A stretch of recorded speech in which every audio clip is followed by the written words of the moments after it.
this is Amy. Thanks so much for stopping by.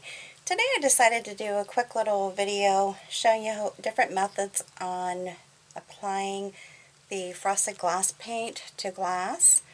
Or, yeah, I guess it is called that. Anyways, it's made by FolkArt, and they have a variety of colors. This one is coral.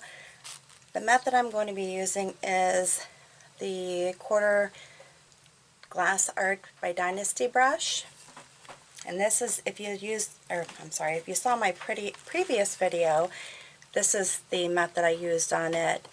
I'm just taking the brush and applying it, not even very thickly, just applying it and pulling the paint down. I am not going to be doing this entire piece. I'm just demonstrating on how to do it. Now, I don't know that I would actually recommend a regular paintbrush for this. This type of paintbrush that I'm using is just awesome for the coverage. I will show you a couple other methods in this video. The biggest thing is to make sure that you get everything covered, and then I just kind of go back through and just pull the brush down, trying to make sure that I don't have a whole lot of brush strokes where I start and stop. If that makes sense. This glass piece that I'm doing this on is one of the ones where I do my design, do the video, and then I wash the design off. And here again, I'm just going over it really lightly and pulling my brush back through it to try to prevent the brush stroke marks as far as the starting and stopping in midstream. And then after these dry, I will then come back and do a video on painting over the top of these. I do love the end results. I just saw this paint. I don't know how long it's been out, to be honest with you. I'm not sure, but I am very happy with it so far. And as I mentioned in my previous video, the one thing nice about it is if you're a newbie to painting on glass, if you paint some kind of a texture, or not texture, but even a base coat of some sort underneath before you actually do painting on the glass, this will help you get used to painting on glass. It's not as slippery, because it's definitely a different texture to paint on. If you've never painted on glass and you are used to painting on paper, or you're used to painting on wood, metal,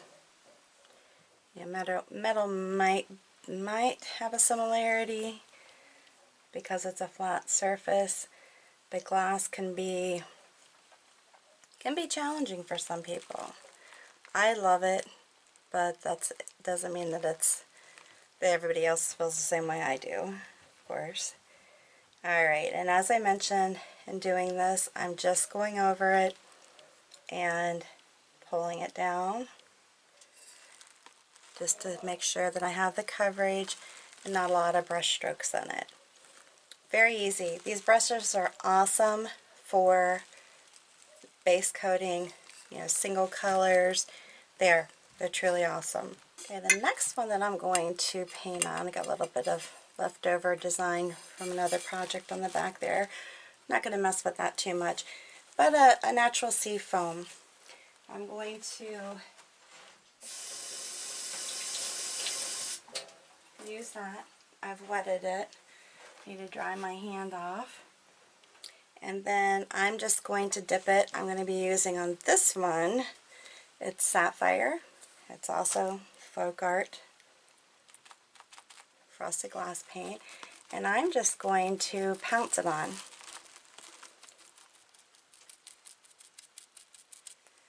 You can see that it's going to have more of a textured look to it. It's not going to be smooth, but we'll see what it looks like when it dries too. And I will share that part with you whenever I'm ready to paint on top of it. Whatever design I end up painting on top, so you'll have to stay tuned and see what the results are, because I'll share them with you at that time. Now, I mean, you could, of course, pull it down, pull it on like you're painting it, but I'm not going to do that on this. I'm going to strictly do the tapping like you see, and have a texture feel to it, maybe. I'm not sure. This is new paint for me too. If you have experience with it, please feel free to share down below what tools you've used with it and what your experiences have been. Are you happy with it? Do you like how it finishes, how it holds up? Any concerns with the paint? And see, then there's some places where I kind of dragged the sponge, so I'm just going to tap over to make sure it all has more of a textured feel to it. And then again, you'll have to stay tuned and come back and see what the end results are when it's dry, if it flattens out, smooths out, or if it's still got texture to it. So stay tuned for those additional videos. Anyhow, there you go. Now that's the Sapphire. And I have one more I'm going to do right now. Alright, the next one I'm going to do is Turquoise.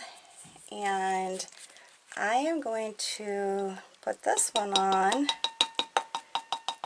this jar. This is my big glass jar. And I am going to put it on using a stenciling brush. This is a Waverly stenciling brush. I have to say, I'm not specific to or partial to any particular one, so whatever you have on hand. That's the thing, is you gotta look around your house and use tools that you already have. Oops, I'm sorry. I hate when I hit my camera stand. But this will also give you a textured look. Once again though, I'm not sure what it'll be once it dries. I have no idea. I think it's pretty smooth with the first one that I did, but for this second one and this one, I am not sure what I'm getting into, because I've never used this paint before.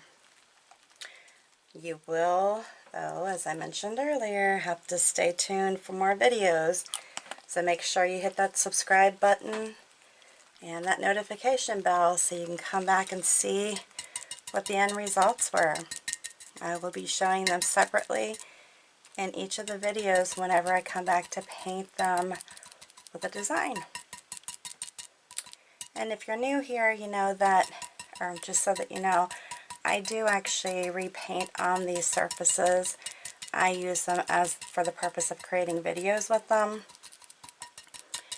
Reason being at this point is that I have so much glass that I need to get sold, or eventually donated if I don't get it sold, so that I can create new pieces to sell. And one thing nice with the stenciling brush is that you can, do movements, get into little crevices with it.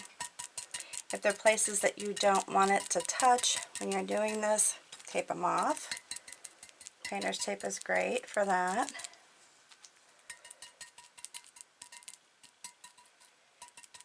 It's just very easy to do.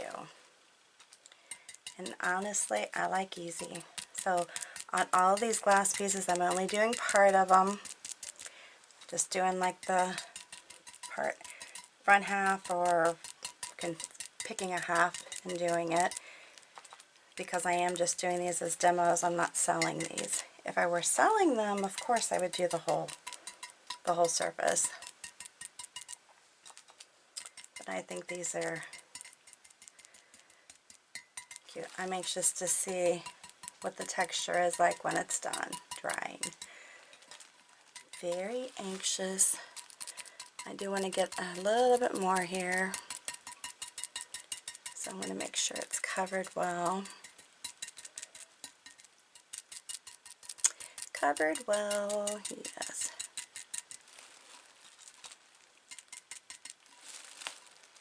But I do like it so far. What do you think? Any comments? Have you used this paint? I started earlier this year. I think it was earlier this year. Could have been the tail end of the year prior, putting a base coat on a lot of my glass and then painting a design over it, merely for the reason that, you know, the thicker the paint is, the more durable your paint is going to be on your piece. I mean, keep in mind, these are hand painted. They should be treated like fine china. Not that you have to be afraid to use them, but be gentle with them. You know, fine china does not get put in a dishwasher, although this is dishwasher safe, and I do place a coat of Mod Podge over my product, and that's the dishwasher safe part or brand. But you just have to treat it with respect, and don't try to scratch the paint off. You know, don't use harsh detergents on them. If you put them in the dishwasher, please put them on the top rack, and make sure that, you know, you do that so that you'll have your glass around for a long time and it'll continue to look nice. But you gotta respect it. Alright, so I'm coming to the end of doing this. I know this is not that exciting to watch, but I am coming to the end of putting this on. And I do have one more color to do, so I have something I wanted to use and I can't seem to find a large enough size of that item. I have it, but I'm not sure where I put it. So I will probably come back and do a separate video for that. Again, keep in mind, you'll see the dried results when I'm ready to create a new video using these pieces to paint a floral design on. So again, hope you like this video. If you do, give me a big thumbs up. New to the channel, make sure that you hit the subscribe button and the notification bell. You don't want to miss out on the next stages. And when you're finished watching the video, hit that share button that's underneath. Share this on your social network with all your family and friends. I would appreciate it. Again, thanks so much for stopping by. I appreciate you. And until the next time, you have a good one.